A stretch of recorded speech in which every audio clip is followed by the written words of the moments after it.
No vídeo de hoje vamos responder à seguinte questão. Afinal, qual a diferença entre provisões e imparidades? O que as distingue? Vamos também fazer uma abordagem contabilística e de implicações fiscais. Mas antes quero começar por lhe agradecer o facto de estar a visualizar este vídeo. Sejam muito bem-vindos à Certform Escola de Formação Prática. Eu chamo Miguel Fragoso, sou economista e contabilista certificado e sou formador nas áreas da contabilidade, fiscalidade, finanças empresariais e gestão de negócios. Na Certform Escola de Formação Prática desenvolvemos um amplo número de cursos esses fortemente práticos e muito orientados para as necessidades do mercado de trabalho. Cursos ministrados na forma live streaming, na forma e-learning. De qualquer forma, os cursos podem ser sempre feitos a partir de qualquer parte do mundo. Para conhecer as datas de início dos cursos ministrados na forma live streaming, em calendário de formação, vai encontrar as datas de início dos cursos. Mas para conhecer detalhadamente cada um deles, em cursos e-learning, tem acesso a todos os cursos que atualmente ministramos na forma e-learning. Quando faz a sua inscrição num curso e-learning, tem acesso, através das credenciais que lhe são enviadas após pagamento, ao seu percurso formativo e pode fazê-lo de acordo com a sua disponibilidade e ao seu ritmo. Quanto à formação live streaming, esta formação é com sessões síncronas, ou seja, em tempo real. E aqui temos datas de início que podem ser consultadas em calendário de formação. Quaisquer questões que nos queira colocar sobre os nossos cursos, poderá fazê-lo através do geral@certform.pt ou dos restantes contactos que temos no site da Certform Escola de Formação Prática. Mas afinal, o que distingue as provisões das imparidades? Bom, as imparidades e as provisões são contextos contabilísticos distintos, embora ambos visem antecipar gastos previsíveis e contribuir para uma representação mais precisa da situação financeira das empresas. O seu objetivo principal consiste em antecipar gastos cuja ocorrência se prevê com algum grau de certeza. Estes gastos podem ter origem na redução de valores de ativos, como a existência de dívidas de cobrança duvidosa ou de mercadorias cujo preço de venda atual é menor que o seu custo de aquisição, dando assim origem a ajustamentos contabilísticos que são precisamente as imparidades. Por outro lado, as provisões resultam de antecipação de valores passivos, como por exemplo indemnização a pagar decorrente de um processo judicial em curso ou de garantias a clientes e, portanto, isto dará origem a provisões. De qualquer forma, ambas são registadas como gastos na demonstração dos resultados. Imparidades e provisões são gastos do período na demonstração dos resultados. Todavia, em termos de balanço, as imparidades reduzem o valor do ativo, enquanto que as provisões aumentam o passivo. No que diz respeito às normas de contabilidade, no âmbito do Sistema Geral de Normalização Contabilística, do SNC, no âmbito do Sistema Geral, que contempla as 28 normas de contabilidade, a norma contabilística e relato financeiro número 12 é a principal norma das imparidades. Todavia existem outras que contemplam a questão das imparidades, mas em concreto para determinado tipo de ativos em específico. A nível internacional corresponde à IAS 36. Quanto às provisões, o Sistema de Normalização Contabilística, no seu regime geral, prevê para as provisões a norma contabilística e relato financeiro número 21 e é a IAS 37 que lhe corresponde em termos de contabilidade internacional. Vamos agora ver um conjunto de exemplos onde vamos tratar imparidades, provisões, o impacto nas demonstrações financeiras e depois faremos uma abordagem sumária à questão fiscal. Bom, vejamos o seguinte conjunto de casos práticos. Em primeiro lugar, vamos fazer uma abordagem a uma imparidade em inventários. Considere-se que a empresa XYZ tem um estoque de 100 unidades de um produto, cujo custo unitário de aquisição foi de 50 euros. Portanto, o custo unitário da aquisição, 50 euros. E no final do ano, devido a uma mudança tecnológica, o valor realizável líquido, que se espera vir a vender deste produto, caiu para 40 euros por unidade. Ou seja, o custo de aquisição total, aquele que figura para já no balanço, 5.000 euros. Todavia, o valor realizável líquido, expectável vender, apenas 4.000. Tendo um valor realizável líquido abaixo do custo de aquisição, ou por outras palavras, quando o custo de aquisição é superior ao valor realizável líquido, então temos uma imparidade a reconhecer e será a diferença. Bom, como é que se reconhece esta perda por imparidade? Uma vez que temos um conjunto de inventários que nos custaram, na verdade, 5.000 euros e agora, devido a questões tecnológicas, há uma perda de valor dos mesmos e para os conseguirmos vender, temos de ajustar aqui o preço de venda para 4.000 euros e, portanto, aqui existe efetivamente uma perda potencial. Quanto à imparidade, começamos por debitar uma conta de gastos e no nosso código de contas, vou só consultar o código de contas para mostrar que tudo o que seja imparidades, perdas por imparidade, na conta de gastos é conta 65. E esta conta que depois faz o desdobramento das várias tipologias de imparidades. No caso concreto, trata-se de uma imparidade em inventários. As imparidades como registro de diminuição de valor de ativos, começamos com o gasto do período, debitando a conta 65.2 em inventários. Uma conta de gastos. Depois, a sua contrapartida, claro que esta conta vai ser a débito, os gastos debitam-se. Como contrapartida, teremos de ir à própria conta de ativo, que é a conta de inventários, nomeadamente mercadorias, onde temos a conta 329, perdas por imparidade acumuladas, e será aqui nesta subconta que vamos reconhecer o respectivo crédito e provocar a diminuição do ativo por 1.000 euros. Debitar a 652, creditar a 329 por 1.000 euros. E a partir deste momento temos um impacto na demonstração dos resultados, através da conta de gastos, e um impacto no balanço, através da diminuição do ativo. No balanço diminui o valor líquido dos inventários, baixa em 1.000 euros e, portanto, a partir de agora, no balanço, os inventários passam a ser expressos por 4.000. O seu valor realizável líquido, foi assim feito o ajustamento, porque houve ali uma redução de 1.000.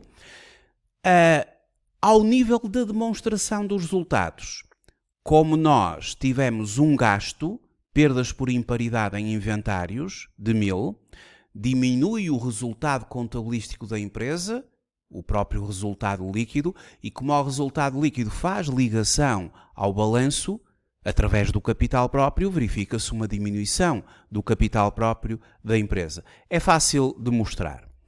Quando se contabiliza 1.000 euros em gastos do período, nomeadamente imparidades, perdas por imparidade em clientes, perdas por imparidade em inventários, há uma redução aqui do resultado contabilístico da empresa, porque efetivamente as imparidades são contempladas como um gasto, vão deduzir, subtrair aos resultados. O resultado líquido do período virá menor, como o resultado líquido do período faz ligação ao balanço, o capital próprio virá correspondentemente menor, pela via do resultado líquido, e o ativo diminuiu no âmbito dos inventários no respectivo valor de 1000 euros e passou a ser aqui expresso pelo tal valor realizável líquido. E assim foi o impacto nas demonstrações financeiras da empresa. Esta informação deve também ser divulgada sobre a natureza da imparidade, o seu cálculo e as circunstâncias que a originaram no respectivo anexo. O anexo às demonstrações, à demonstração dos resultados e ao balanço. Um segundo exemplo. Uma imparidade que é registada relativamente a um cliente, ou seja, mais um ativo que vai estar em imparidade. É que as imparidades têm precisamente a ver com ativos, inventários, clientes, ativos não correntes. A empresa XYZ tem um cliente que lhe deve 10.000 euros no final do ano N. Devido a dificuldades financeiras do cliente, a empresa reconhece uma imparidade total deste valor. Mas, no ano seguinte, verifica-se que o cliente consegue recuperar-se financeiramente e paga a totalidade da dívida. Temos aqui que contabilizar duas situações distintas. Vamos começar pelo ano N, para fazer o reconhecimento da perda por imparidade, e posteriormente, no ano seguinte, vamos ter de fazer a sua reversão. E aproveitamos e explicamos qual a conta de reversões. Começando então pelo reconhecimento da imparidade no ano N. A contabilização passa por debitar uma conta de gastos, que é a conta 65.1, perdas por imparidade em dívidas a receber, impactando a demonstração dos resultados, como já sabemos, gasto do período. Em contrapartida, creditamos uma conta de ativo, mas reduzindo o ativo. Na linha da conta 21, que é a conta de clientes, temos a 219, perdas por imparidade acumuladas, e fazemos o crédito por 10.000 euros, provocando a diminuição do ativo. Ora, desta forma, ao nível da demonstração dos resultados, há um aumento dos gastos. Os gastos vêm sempre com sinal negativo e, portanto, não esquecer que as imparidades de dívidas a receber provocam ali uma diminuição dos resultados contabilísticos da empresa, incluindo, obviamente, o resultado líquido do período, que, pela ligação ao respectivo balanço, provoca uma diminuição do capital próprio da empresa, ligação resultado líquido, e, claro está, diminuição no ativo corrente dos clientes, que diminuem, assim, na perda por imparidade reconhecida aqui através da conta 219. No próximo ano, verifica-se aqui uma situação particular. É que o cliente alterou a sua situação financeira, melhorou a sua situação financeira e felizmente pagou-nos. Pronto, se nos pagou, ótimo. Vamos, no próximo ano em que isto acontece, N+1, através da transferência que o cliente faz, debitamos a conta de depósitos à ordem, ou seja, provoca um aumento do ativo da empresa. Depois, creditamos a conta 21.1 clientes conta corrente, porque a dívida deixou, obviamente, agora de existir, portanto, diminuição da dívida. E temos que fazer a reversão da imparidade. E a reversão da imparidade é feita contemplando a seguinte conta. Se é verdade que as perdas por imparidade, como gastos do período, são reconhecidas na conta 65 e respectiva divisionária em função da tipologia de ativo que está em imparidade, Para fazer a reversão, quando isso efetivamente se torna necessário, como acontece agora, usa-se uma conta de rendimentos. Então, a homóloga para rendimentos das perdas por imparidade vai ter que ser reversões. E estamos já na classe 7 dos rendimentos. E nas reversões temos a 762 de perdas por imparidade e temos aqui em dívidas a receber de clientes e temos reversões para as diversas tipologias das correspondentes imparidades de gastos. E vamos fazer a reversão através do reconhecimento de uma conta de rendimentos. A reversão passará por debitar a conta 219, que no início terá sido creditada, conforme nos recordamos, perdas por imparidade, e aqui isto tem impacto novamente na reformulação ali do ativo, e a crédito da conta 76, as reversões, perdas por imparidade em dívidas a receber, que vai impactar a demonstração dos resultados, mas agora como um rendimento, aumentando o resultado contabilístico da empresa. E desta vez, com este reconhecimento da reversão, no balanço diminuíram as dívidas a receber em 10.000 euros por parte dos clientes, aumentaram os nossos depósitos à ordem em 10.000, portanto há aqui uma diminuição das dívidas a receber e um aumento dos depósitos bancários, eliminou-se a imparidade acumulada, e há ali uma ligação da demonstração dos resultados, que teve um aumento dos rendimentos, um aumento do resultado líquido, os rendimentos provocam aumento do resultado líquido, o resultado líquido entra no balanço, aumentando o capital próprio do mesmo. Esta é a conexão da demonstração dos resultados em relação ao balanço. Os rendimentos provocam aumento do capital próprio, os gastos provocam diminuição do capital próprio. Num terceiro exemplo, agora vamos abordar a questão das provisões, porque as provisões, contrariamente às imparidades, as imparidades vimos que são diminuições de ativos, quanto às provisões, elas são passivos de tempestividade ou quantia incerta, reconhecida quando existe uma obrigação presente resultante de um evento passado, conforme estipula a norma contabilística e relato financeiro 21 e a sua correspondente IAS 37. Provisões para garantias a clientes. A empresa ABC vende eletrodomésticos com garantia de 1 ano. Com base na experiência passada, a empresa estima que os custos com garantias representam 2% das vendas anuais. No ano N, as vendas totalizaram 100.000 euros. Uma empresa de eletrodomésticos que trabalha com garantia, como este tipo de empresa tem que trabalhar, tem que ser dada garantia aos clientes, e o histórico da empresa, a sua experiência do passado, vem confirmando que os custos com as garantias representam cerca de 2% das vendas. Contabilisticamente fazemos o reconhecimento de uma provisão. Ou seja, no final do período N, a empresa reconhece a provisão. As provisões são contabilizadas da seguinte forma. Trata-se de um gasto do período, mas agora será a 67. Não esquecer, 65 eram as perdas por imparidade e as tipologias de ativos em imparidade no desdobramento da conta. A 67 são as provisões do período e estabelece aqui os vários tipos de provisões que poderão vir a ser reconhecidas. Em concreto, esta é garantias a clientes, 672.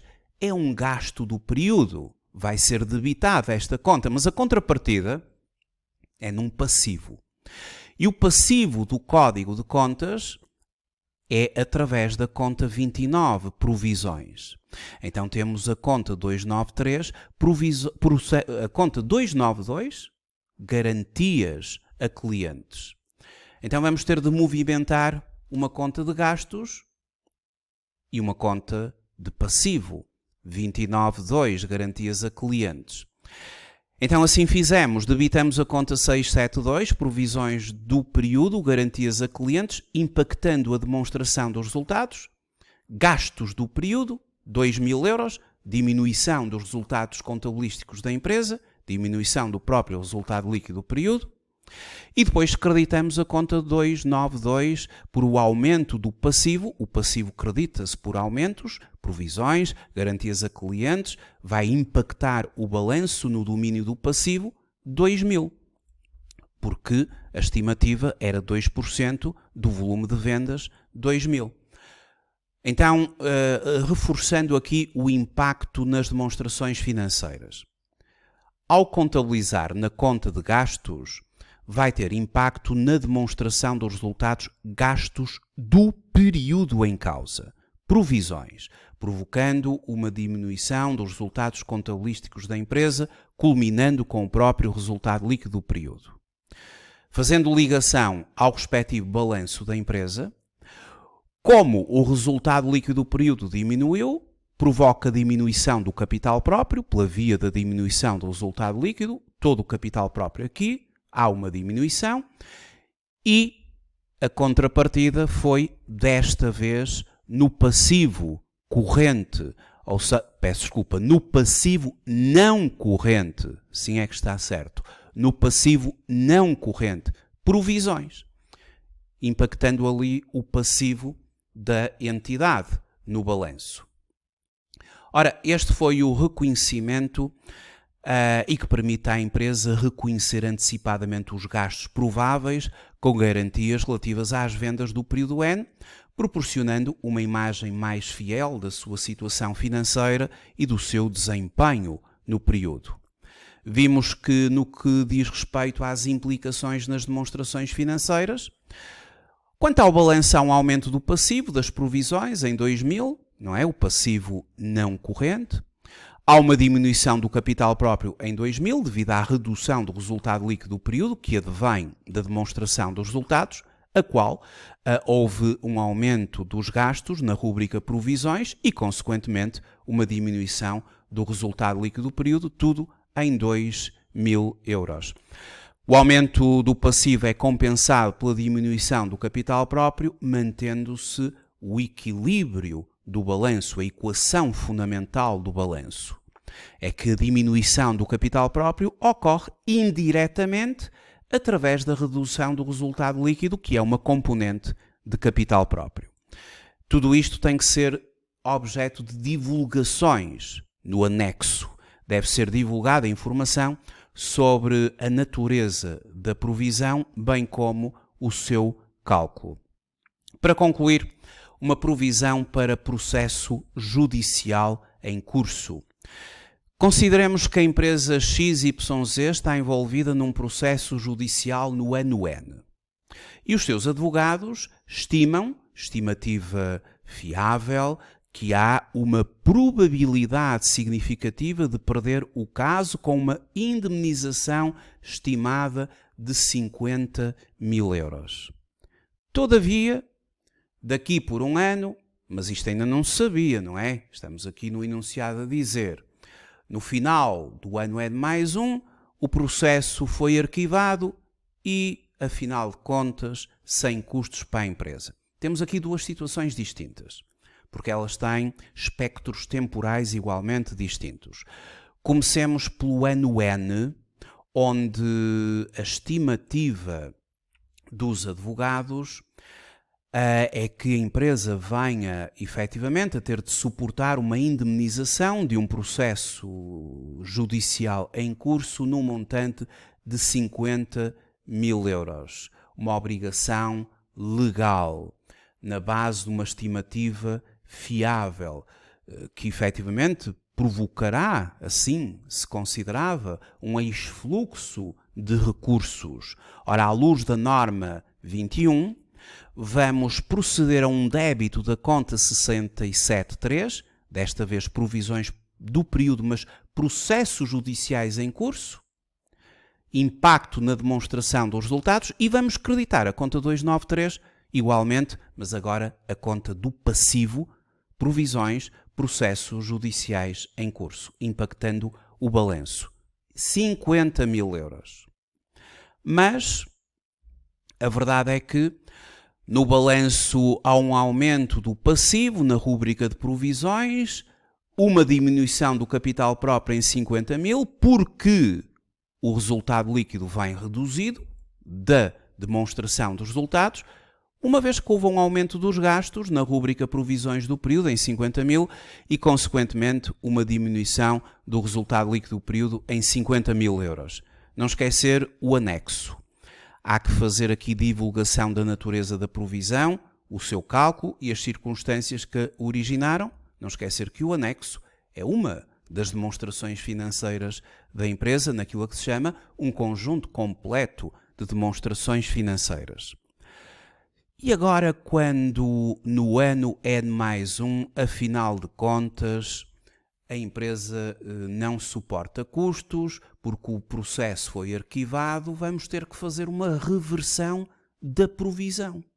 Uma reversão da provisão para processos judiciais em curso. E como é que se faz uma reversão da provisão? Se é verdade que as provisões são reconhecidas através de gastos do período, provisões do período nos gastos, tendo um débito na conta 67 e respectiva divisionária em função da tipologia de provisão, por contrapartida de um crédito na conta 29 para impactar ali o passivo, a verdade é que quando a provisão tem que ser anulada, entre aspas, fazer uma reversão, vamos ter de usar uma conta de reversões, como vimos anteriormente através das imparidades. Aqui vamos novamente à 76, reversões, mas estamos a falar de um rendimento do período, muito concretamente a 763 de provisões e depois as várias tipologias para fazer a reversão, no caso concreto 7633 provisões judiciais em curso. É a partir deste rendimento do período que vamos proceder à reversão. E para tal, a conta anteriormente creditada 293 vai ser agora debitada, provisões, processos judiciais em curso. Se no ano passado tínhamos aumentado o passivo, agora estamos a diminuí-lo e no mesmo valor, diminuição do passivo no balanço, e vamos proceder a um crédito na conta 7633, rendimentos do período, reversões de processos judiciais em curso, demonstração dos resultados, 50 mil. Ou seja, esta é uma reversão, porque na demonstração dos resultados, se é verdade que nas provisões temos aumentos, também temos as correspondentes reduções, assim como se nas imparidades temos as perdas, também temos as respectivas reversões, que é a contrapartida, só que reversões e reduções são considerados um rendimento, entram com sinal positivo. E isto vai impactar então, sendo um rendimento, aumenta os rendimentos na rúbrica reversões, 50 mil, provoca aumento do resultado líquido do período, 50 mil, faz ligação ao balanço pelo capital próprio, aumenta o capital próprio em 50 mil, devido ao aumento do resultado líquido do período, e provoca diminuição do passivo na rúbrica de provisões. E, portanto, não esquecer também a questão da divulgação da reversão da provisão e das circunstâncias que conduziram a esta reversão no anexo. Em N, a constituição da provisão tinha resultado num gasto de 50 mil, reduzindo o resultado líquido, como vimos. No ano seguinte, a reversão da provisão resultou num rendimento de 50 mil euros, aumentando o resultado líquido do período. Agora, para concluir, vamos falar sobre alguns aspectos fiscais. Ora, se imparidades e provisões, quando reconhecidas, são reconhecidas como gastos do período, provocam diminuição dos resultados da empresa, coloca-se a seguinte questão: será que isto é fiscalmente aceito? Bom, a resposta terá de ser dada pelo código do IRC.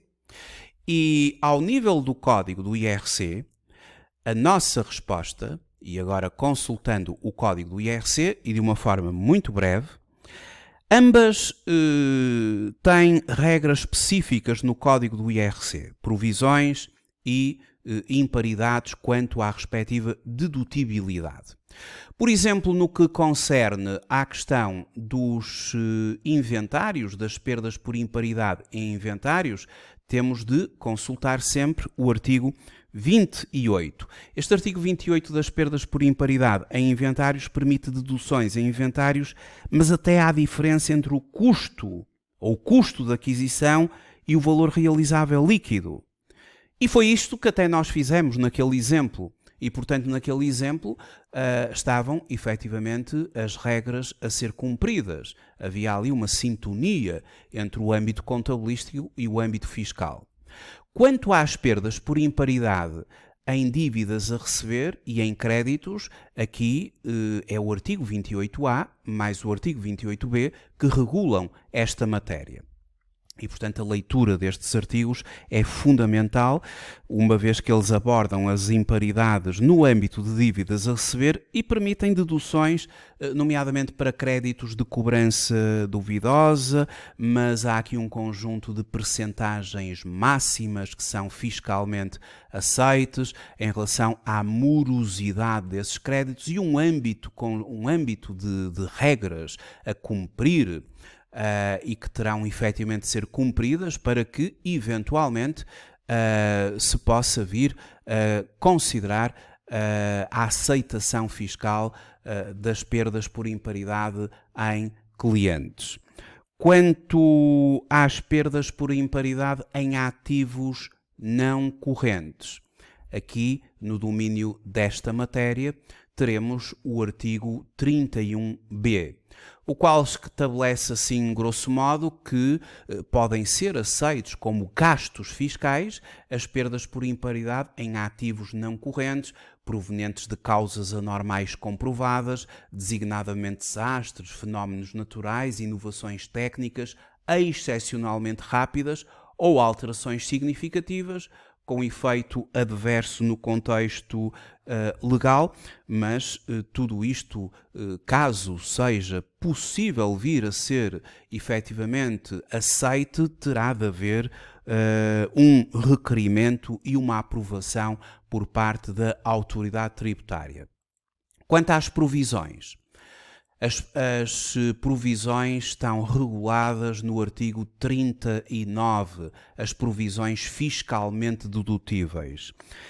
Este artigo 39 faz um elenco das provisões que são aceites em termos fiscais e apenas os processos judiciais em curso e as garantias a clientes e, em determinadas circunstâncias, custos de reparação ambiental, mas quando obrigatórios e a empresa esteja dentro do respectivo setor de atividade, é que são fiscalmente aceitos. Todas as restantes não são fiscalmente aceitos. E para garantias a clientes, existe mesmo um método específico de cálculo do montante máximo dedutível anual, baseado na média dos últimos 3 anos de encargos reais, com garantias em relação às vendas e serviços. Esta é a questão fiscal, ou seja, temos aqui imparidades e provisões que não são fiscalmente dedutíveis. E quando elas não são fiscalmente dedutíveis, ou porque não o são de todo, ou porque então ultrapassam determinados limites, teremos de fazer o respectivo ajustamento fiscal no quadro 7 da Declaração Modelo 22. Provisões versus imparidades. Foi aqui, de uma forma sintética, a abordagem neste vídeo. Muito obrigado por ter visualizado o vídeo. Até uma próxima oportunidade. Até breve.